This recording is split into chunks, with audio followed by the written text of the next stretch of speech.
Hello everyone, and welcome back.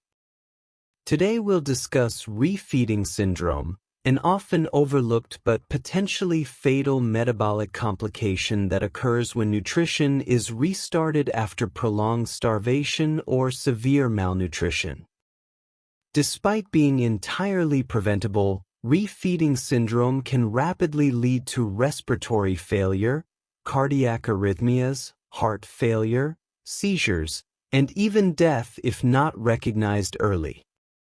In this video, we'll cover what refeeding syndrome is, the underlying pathophysiology, patients at risk, clinical manifestations, diagnostic clues, prevention, and evidence-based management. Let's begin. Refeeding syndrome is a constellation of metabolic and clinical abnormalities that occur after initiation of nutritional support in severely malnourished patients. The hallmark abnormality is hypophosphatemia, but several other electrolyte abnormalities also occur like hypokalemia, hypomagnesemia, thiamine deficiency, sodium and water retention, and hyperglycemia. According to the Aspen consensus, refeeding syndrome is characterized by significant decreases in phosphate, potassium, or magnesium occurring within 5 days after initiation or substantial increase in nutritional intake, with or without organ dysfunction attributable to these changes. Understanding the pathophysiology makes everything easier. During starvation, insulin levels are low.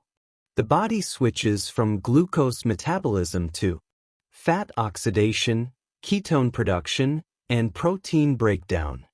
Intracellular stores of phosphate, potassium, and magnesium become depleted. However, serum electrolyte levels may remain deceptively normal. Now comes the critical event. When carbohydrates are introduced, insulin secretion increases rapidly. Insulin stimulates cellular uptake of glucose, phosphate, potassium, and magnesium. As these electrolytes move into cells, their serum concentrations fall dramatically. Phosphate is consumed in ATP production and synthesis of phosphorylated intermediates. At the same time, insulin causes sodium and water retention, increasing the risk of peripheral edema, pulmonary edema, and heart failure. Thiamine demand also increases sharply because carbohydrate metabolism depends on thiamine as a cofactor. Therefore, patients may develop acute thiamine deficiency leading to Wernicke encephalopathy, lactic acidosis, and cardiac dysfunction.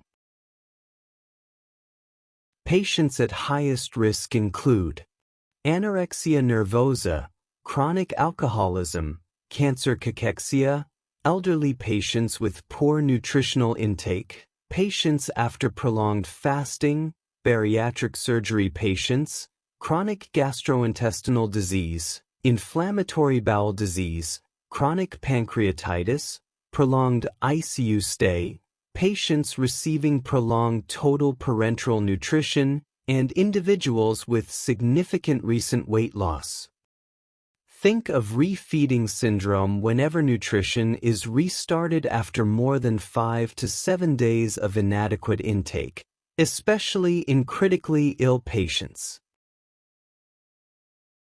Symptoms usually appear within 2 to 5 days after feeding begins.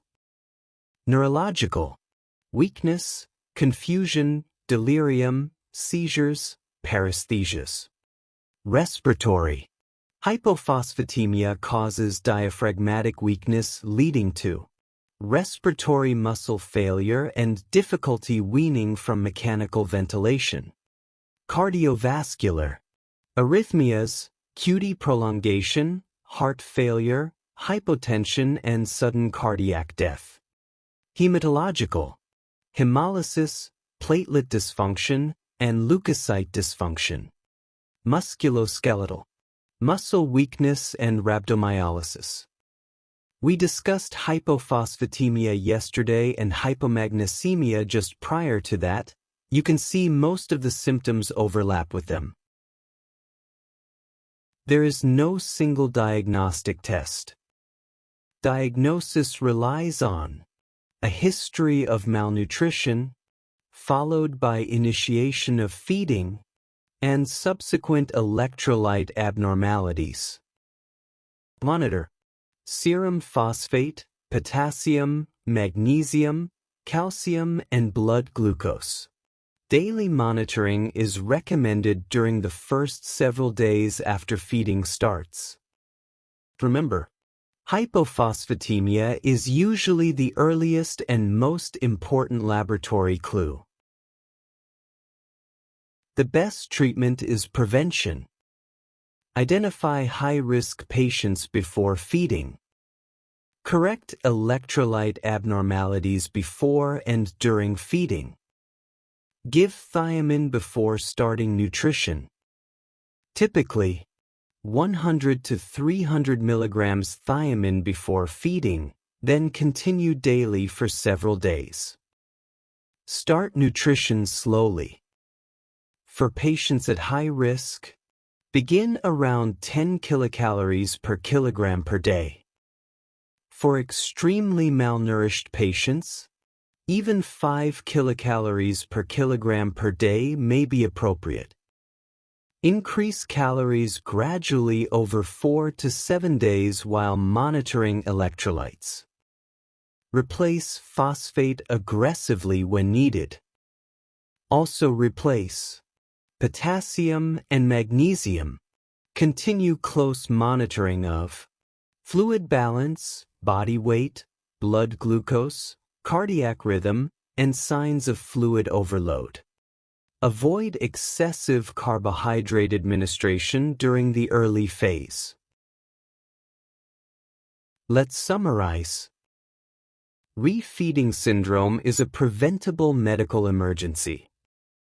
Hypophosphatemia is its hallmark biochemical abnormality.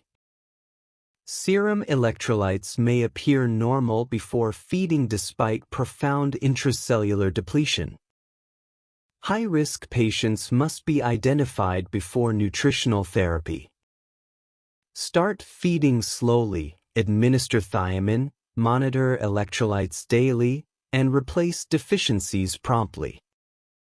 Early recognition can prevent life-threatening complications and significantly improve patient outcomes. Thank you for watching.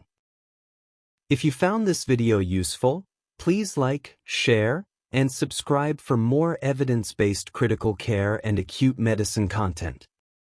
See you in the next video.